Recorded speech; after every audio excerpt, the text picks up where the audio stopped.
Hey, this is Candia Raquel, and you are at the Sensual Sessions Podcast, the place to explore sensing pleasure through your senses and moving in a way that is free from inhibition and full of self expression.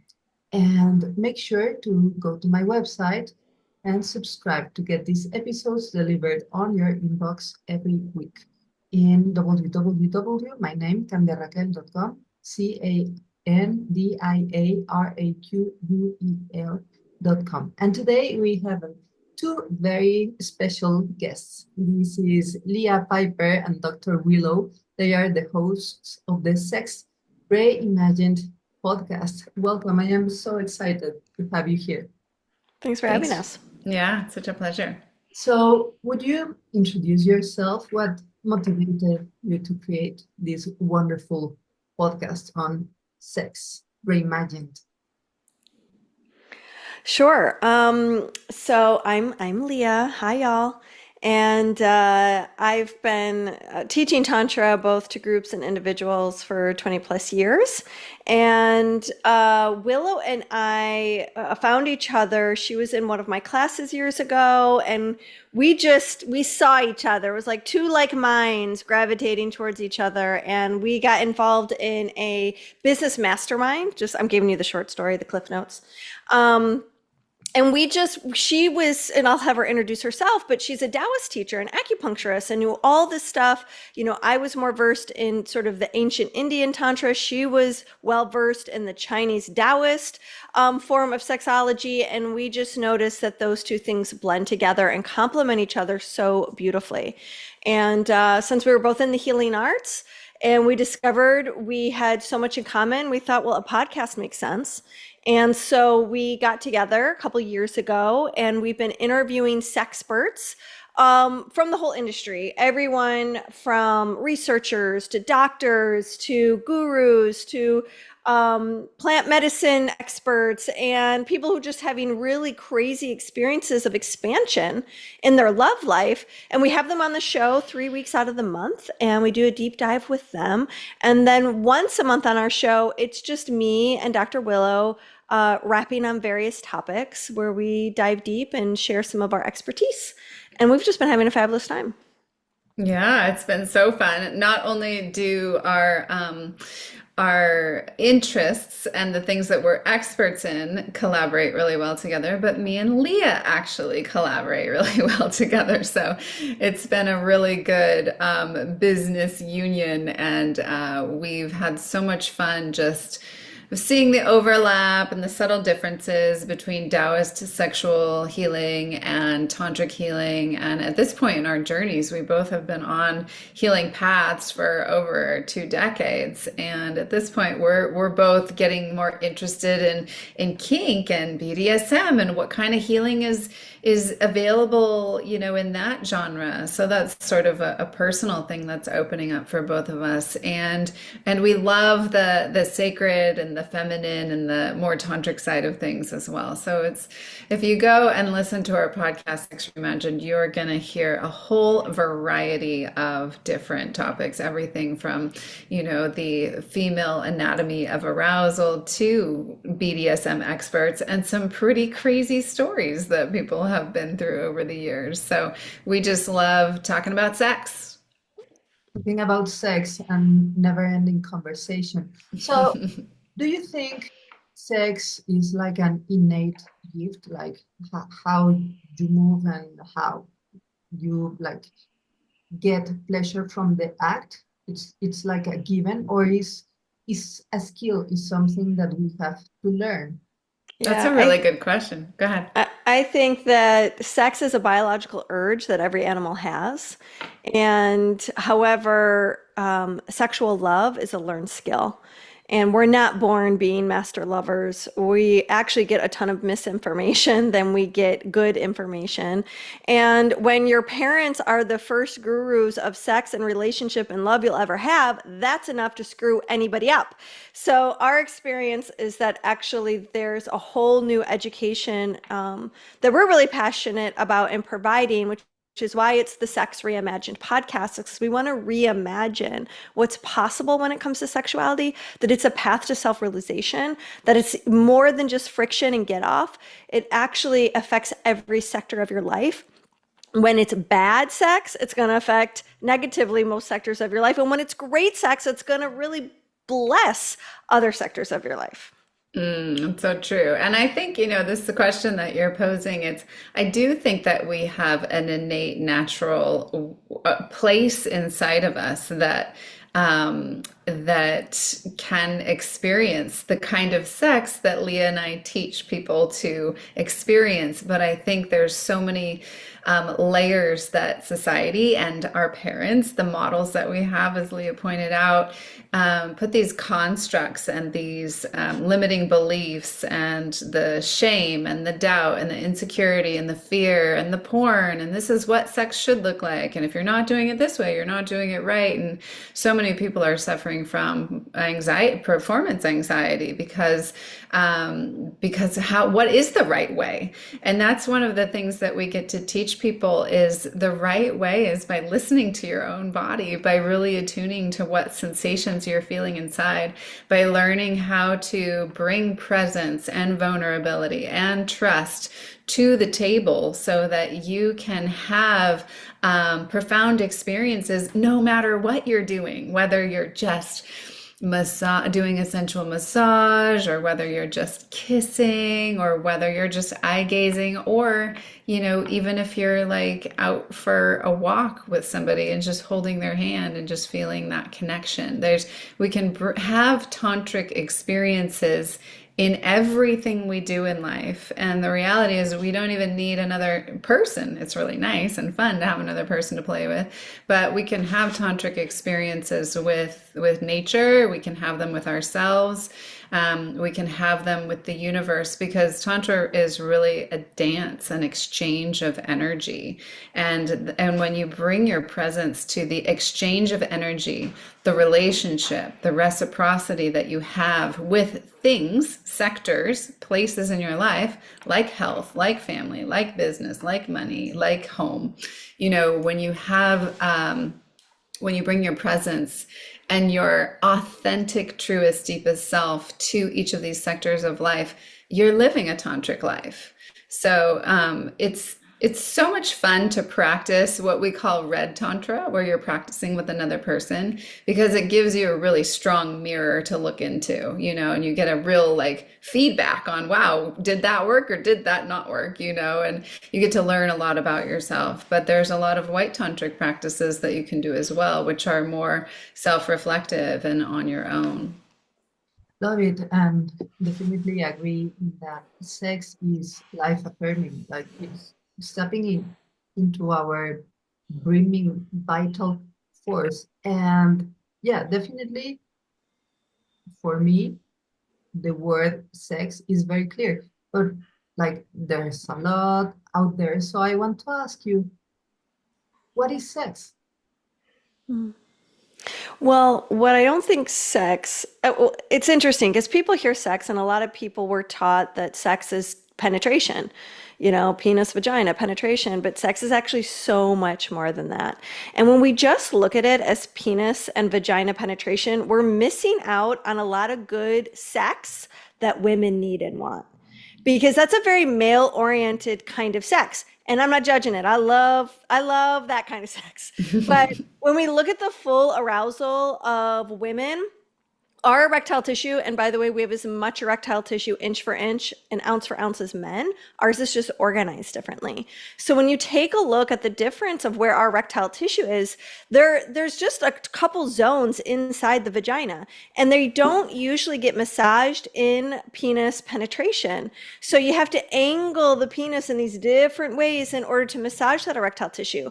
Female-oriented sex is mostly on the outside. So we actually have to start defining defining sex differently if we want both partners of every gender to get the most pleasure.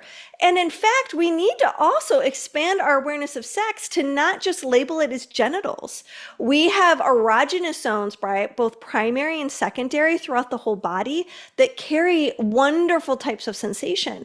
So when we just limit sex to just that one type of penetration, man, are we missing the boat on arousal and pleasure. For women, especially. Especially, yeah. It's all about the vulva, y'all. Yeah. I gotta play with all the nerve endings on the outside. And here's a fun little factoid that not sure if your audience knows this or not yet, but the clitoral head itself has 10 to 12,000 nerve endings on it, and that's a tiny, teeny, tiny little spot. Whereas the entire shaft of the penis has 4,000 nerve endings, depending on if it's circumcised or not. The nipples have 800, the anus has 800. So if we think about these primary erogenous zones in the body that we think of as sexual areas, there's so much stimulation to be had there. And there's different levels of touch depending on where your arousal scale is. So sex isn't ever there's no right or wrong way to do it, because it's really going to be dependent on what's going on inside of you and what's going on inside of your partner. That's why one of the most important foundational things that you could learn to become a master lover is to be in attunement with your own energy body, with your own nervous system, so that it's easy for you to attune to what's going on with the other.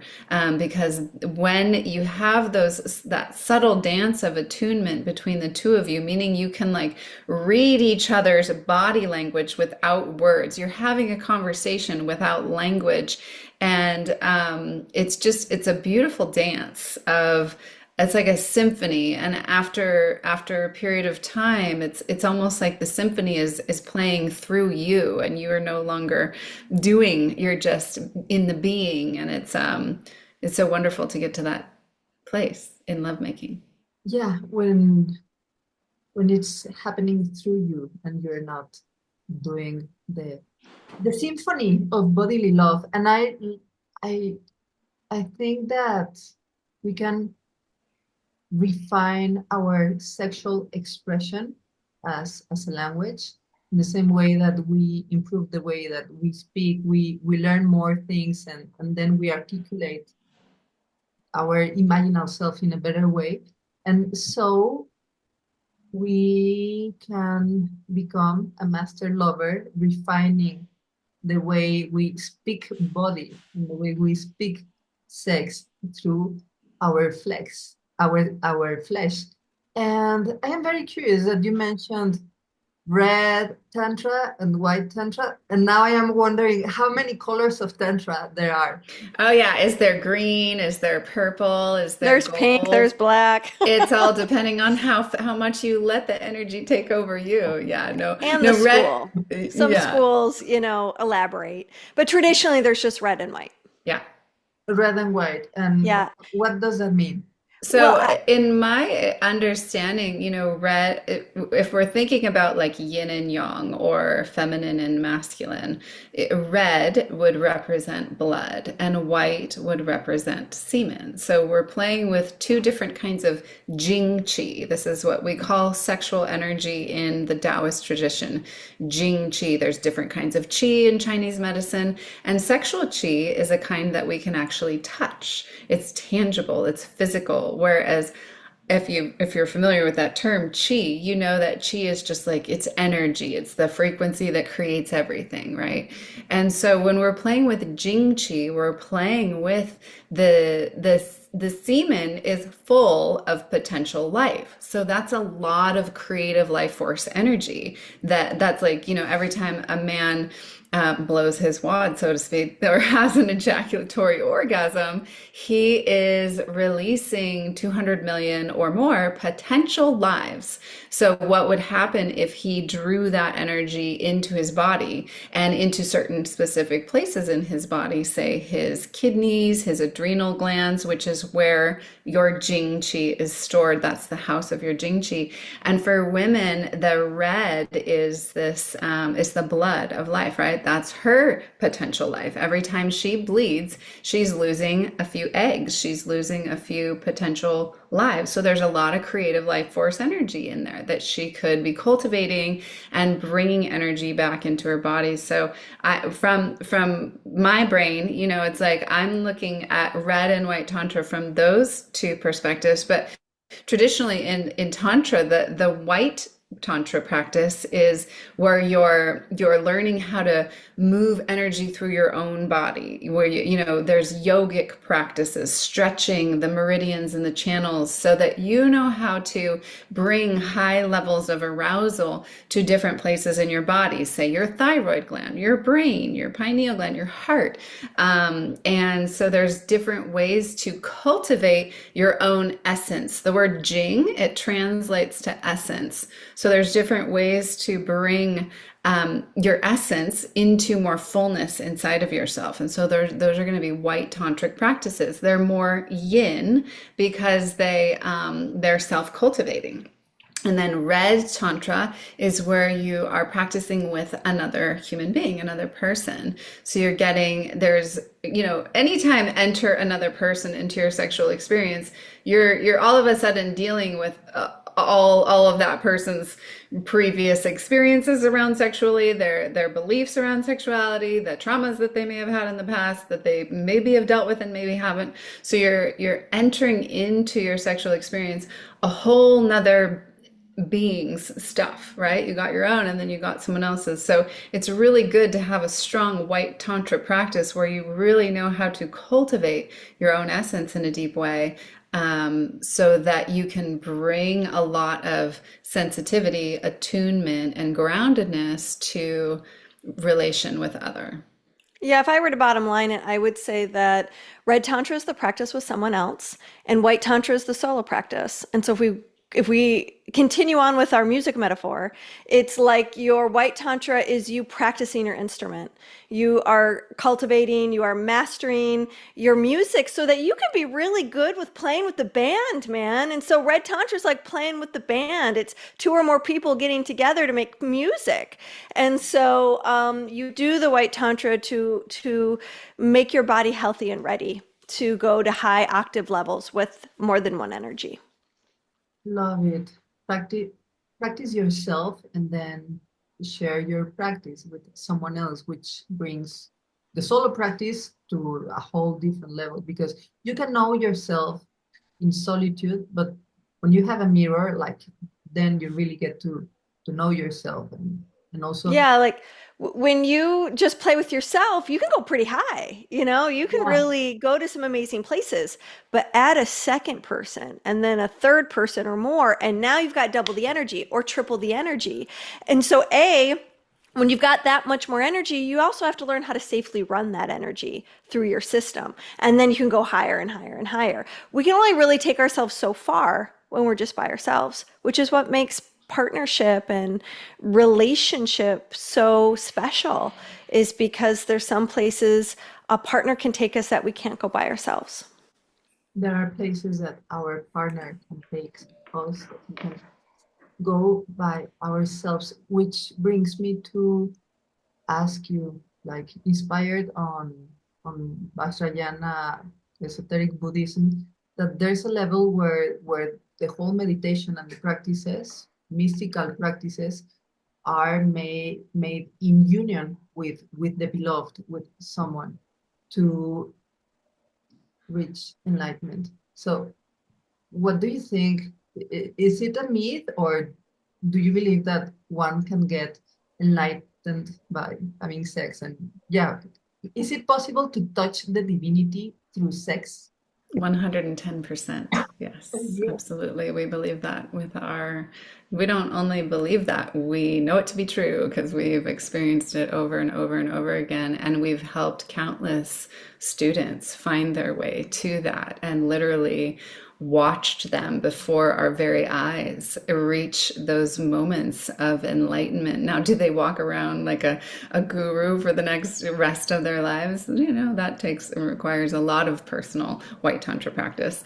But even just touching that place of enlightenment for a moment in time gives you a new perspective on everything else in life, because in that moment, there's no sense of me versus you, right versus wrong, good versus bad, black versus white. It's not a dualistic experience. It's a unified experience. It's a non-dualistic experience of oneness, where everything is everything and nothing at the same time. And so that's it's a very high experience. It's hard to put words to, and it absolutely can be experienced on your own, in your own white tantra practice, or with a partner. Yeah, I kind of find the word enlightenment problematic, because you have a lot of people on a spiritual path trying to reach this place called enlightenment, and I think has a lot of trappings for the ego. So I really don't love that word. I think it gets people in more trouble than it's worth, and a lot of comparison stuff happens when we start playing with enlightenment.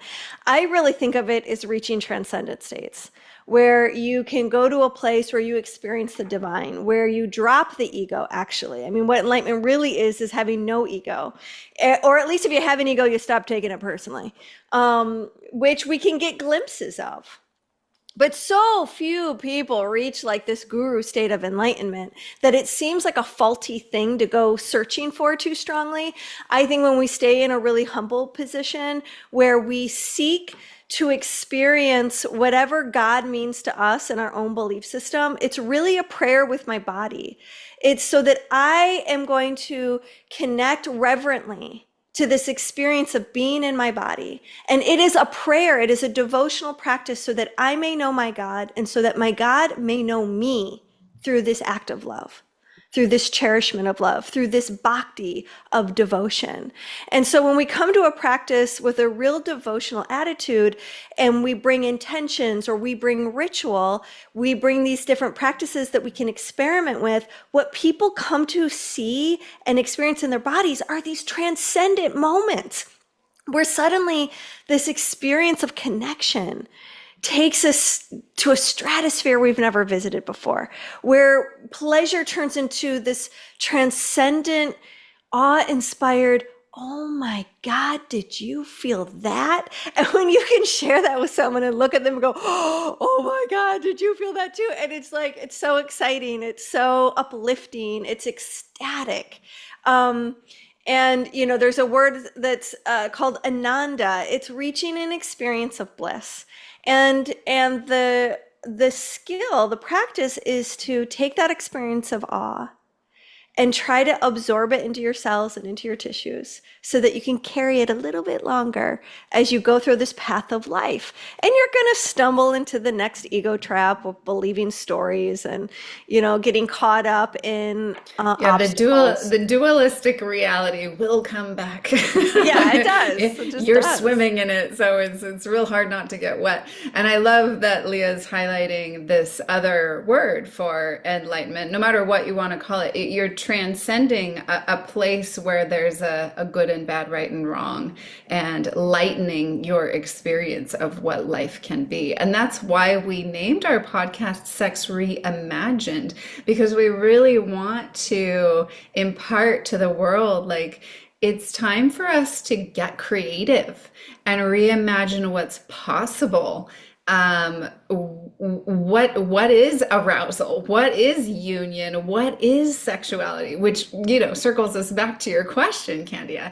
And it's just such a great question. And I think it's a good thing for everyone to just reflect on it on their own, journal about it, have a conversation with a friend about it. Like, what does sex mean to you? That's one of the first things that we teach our students is like, what's your relationship to your own sexuality? You got to know how to play your own instrument. And so it's such a powerful question.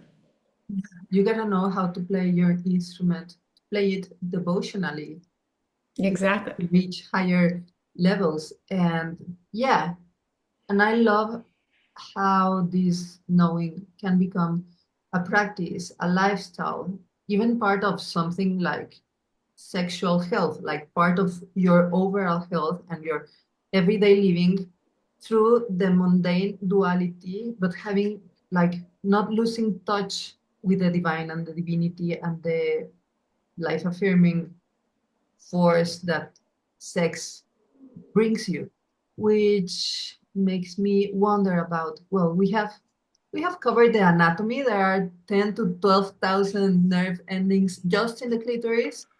And well, that's the body, that's the flesh. And then your podcast is called Sex Reimagined. So now I want to ask you, how important is imagination in sex?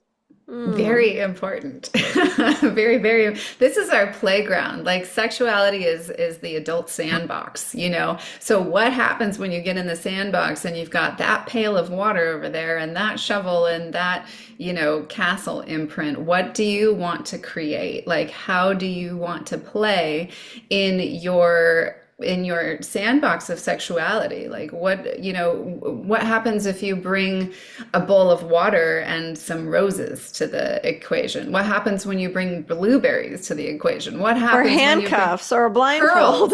Yeah, or a whip or chains. Like this is the place where we get to just be in laughter and be in play and be in fun. And I feel like we got handed such a raw deal when we had sex education in junior high and high school. It's like there was absolutely no creativity. It was all about like, don't get pregnant, wear a condom, which is important. Yeah, we need that too. But we're never taught how to be creative. And Leah and I can we're taught how to be neurotic.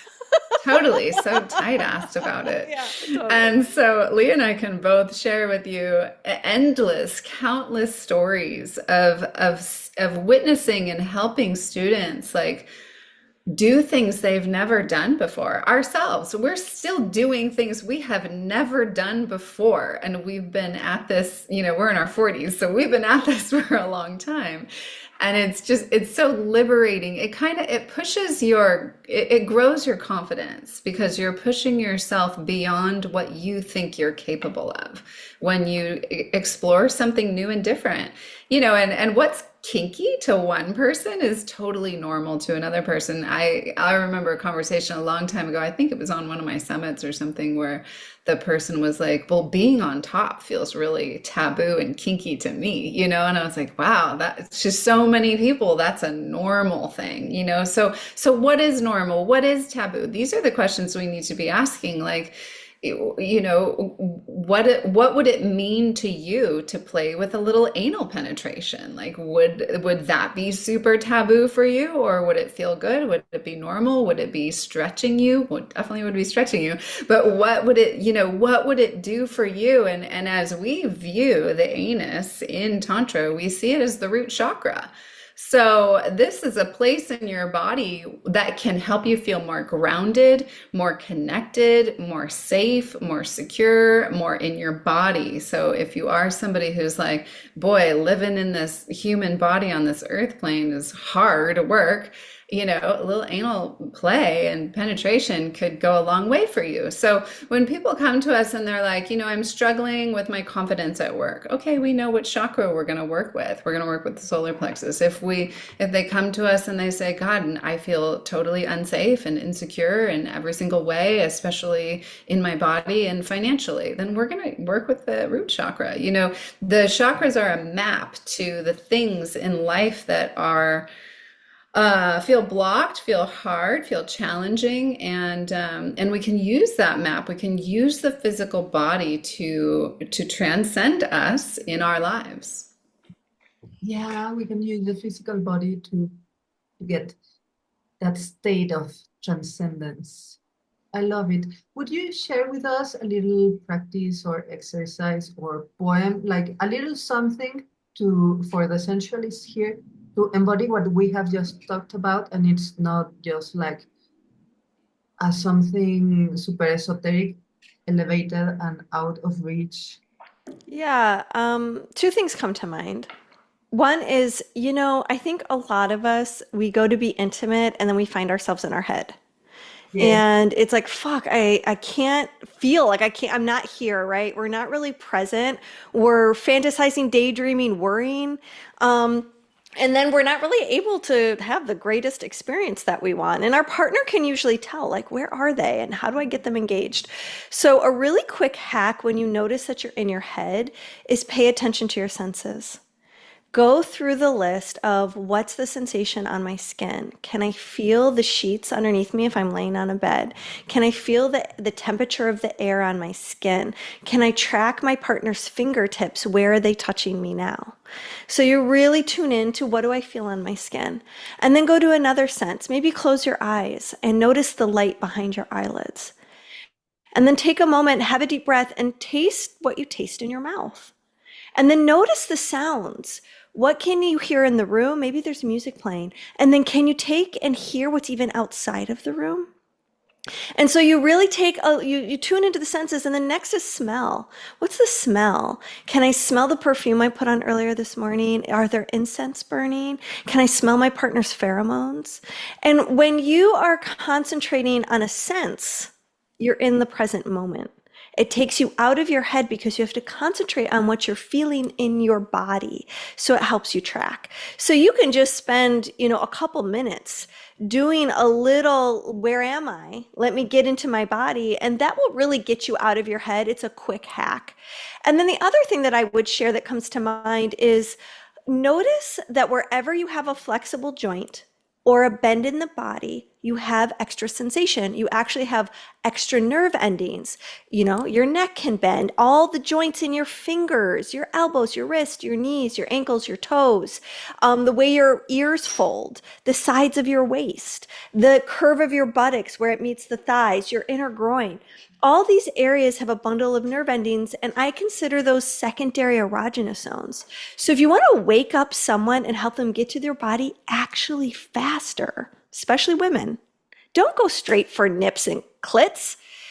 Tickle her wrist, tickle the back of her knees, caress the length of her neck.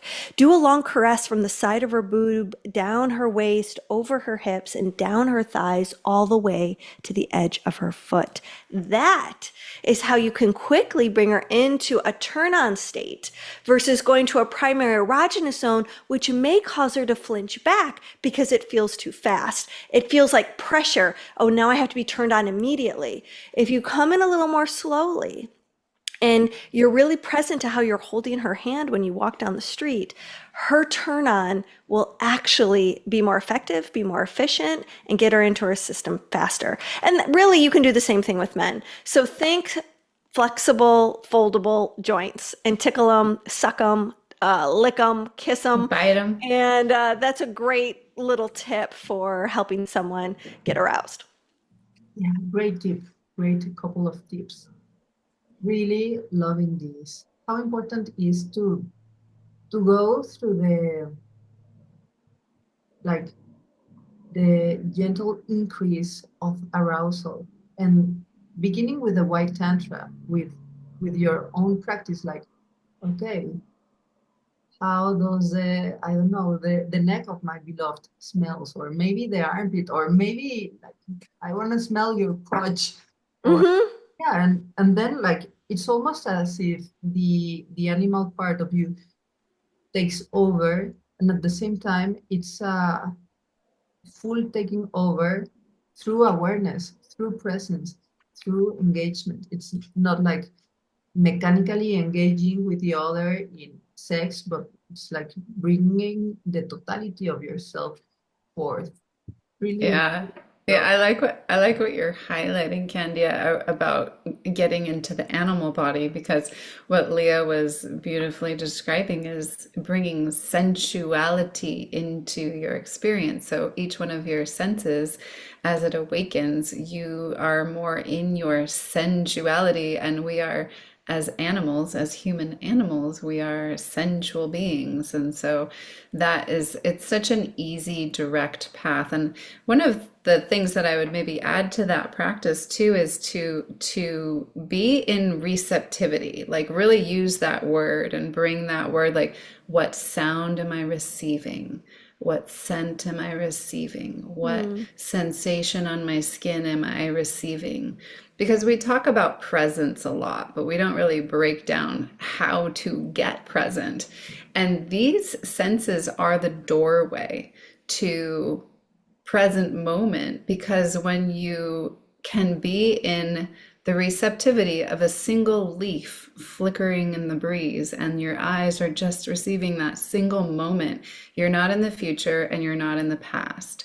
You're just right there receiving. Plus, receptivity is the feminine's greatest superpower, and we live in a very yang or masculine dominant society. So if we are really well practiced at receiving, it really turns on the balance of yin and yang, masculine and feminine, within our own personal selves.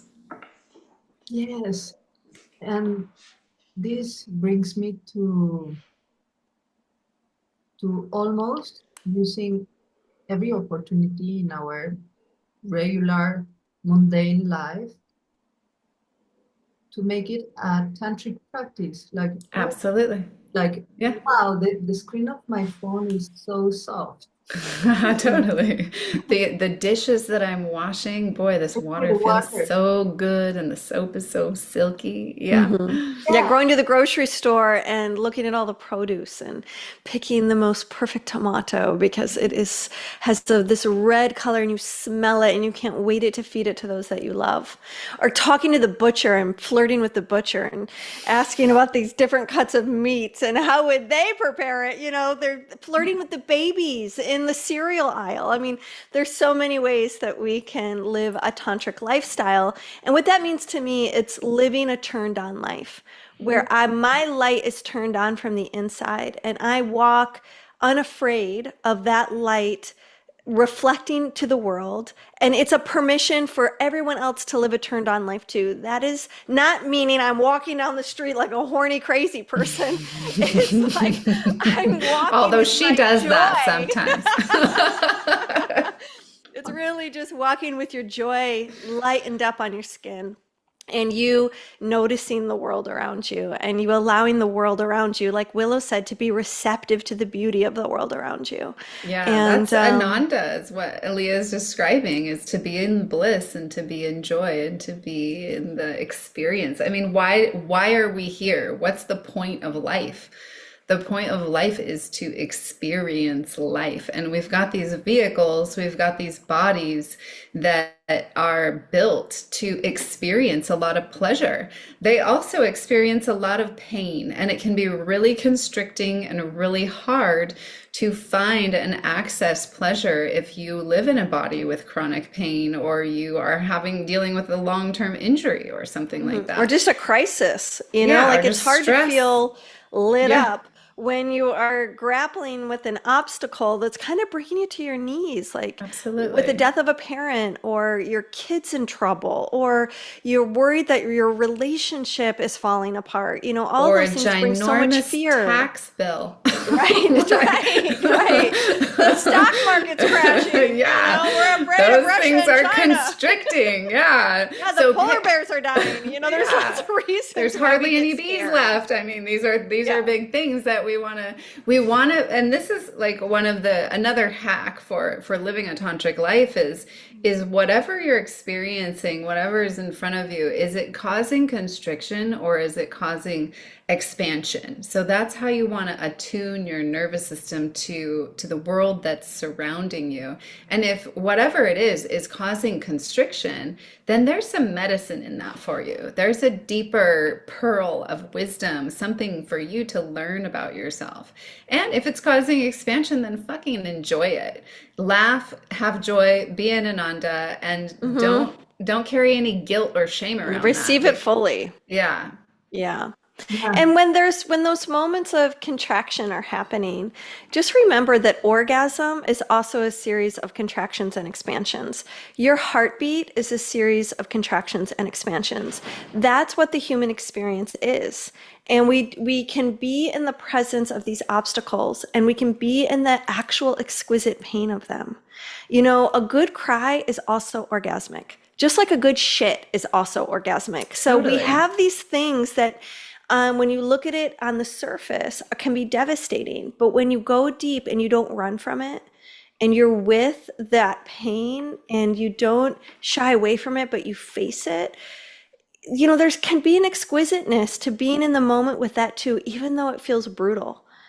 You know, depression can sometimes feel good. I think sometimes we lounge even in depression because there's this edge of depression that allows us just to be tired.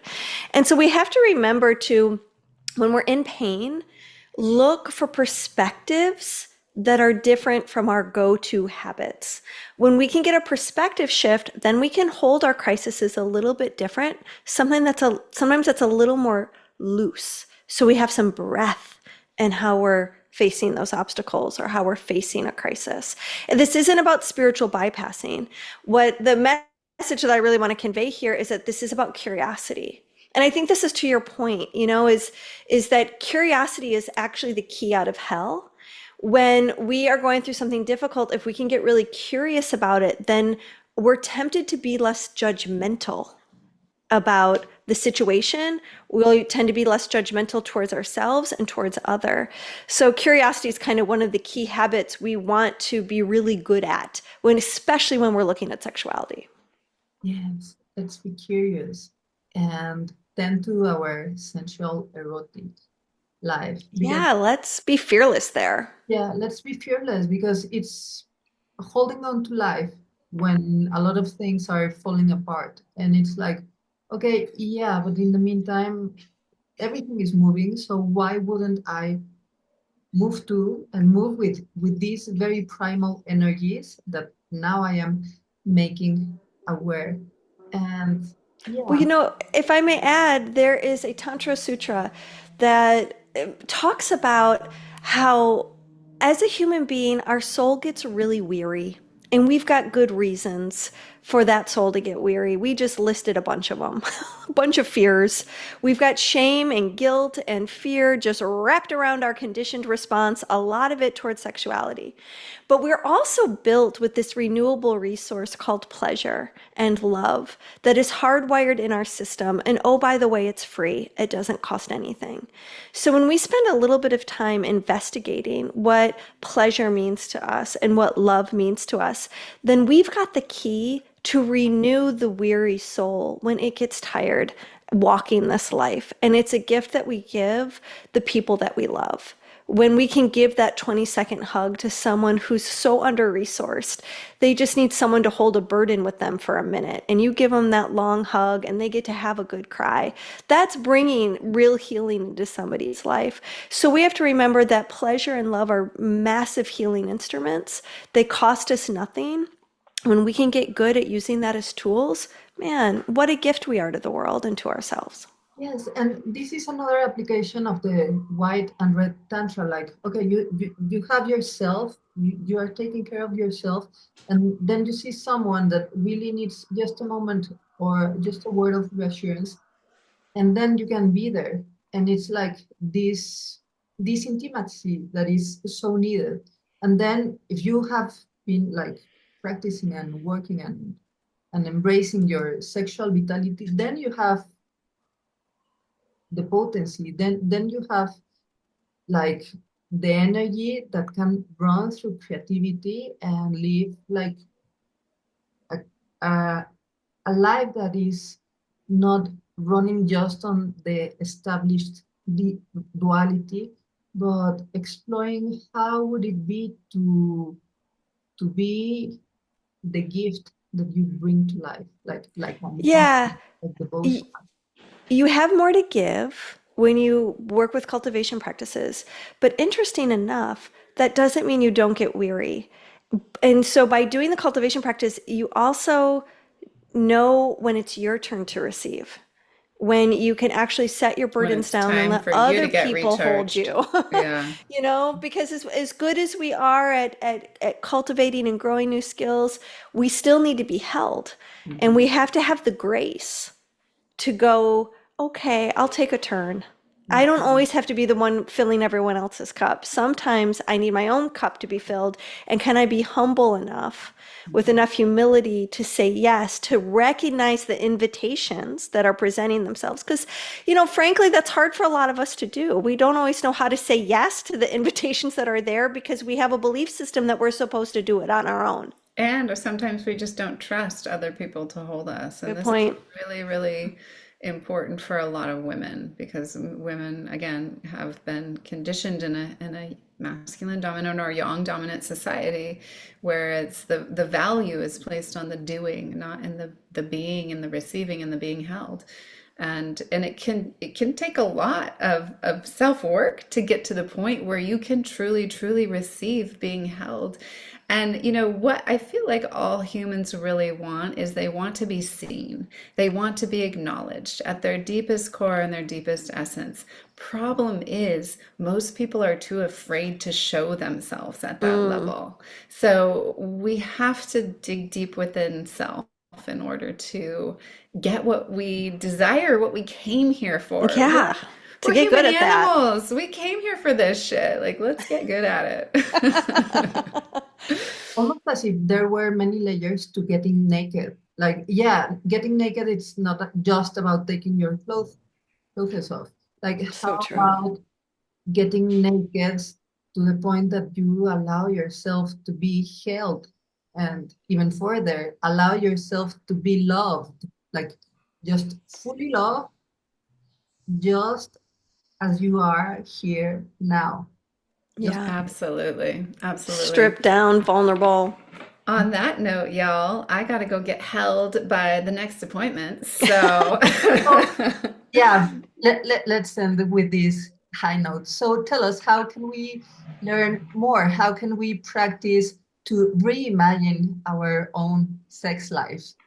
Well, first and foremost, we've got a free good for your audience. If they go to sexreimagined.com/adventure, we have many tutorials and they can pick their favorite category. So we recommend you go and get some free Tantra trainings.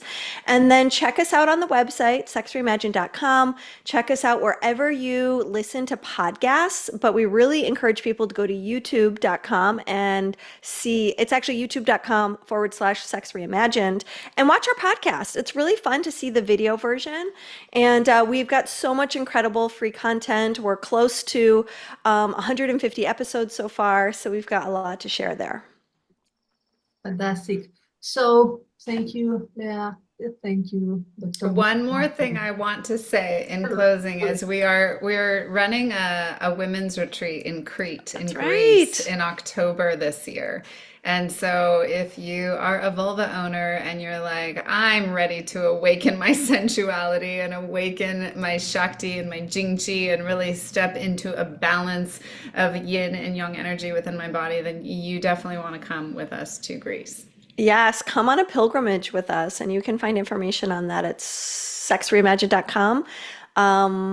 Or /Crete, is that what it is? that's Or right. just go to the Or homepage. There's a banner right at top. yeah, you can go to Dr. Willow Brown. That's my website. You can go to More Love Works. That's Leah's website. Or you can go to Sex Reimagined and you will find You'll the see it. Crete retreat on all of those pages. Fantastic. Thank you so much for coming to the Yeah. Sensual Sessions podcast. Thanks so Thank much for having you. us. This was a So pleasure. great. Yeah. And Love, love, love. yeah, thank you, Sensualists, also for being here. Go follow Sex Reimagined everywhere. Go to sexreimagined.com/adventures. to get a lot of tutorials, and also check out their coming retreat on Creed. You don't want to miss it. You want to awaken your sensuality and pleasure, especially if you are a vulva owner. That sounds sexy. And also, if you haven't already, go grab the free guide to awaken sensuality at my website, candiaraquel.com, www.candiaraquel.com. And until next time, remember to take the time to sense your fire so you can share the flame.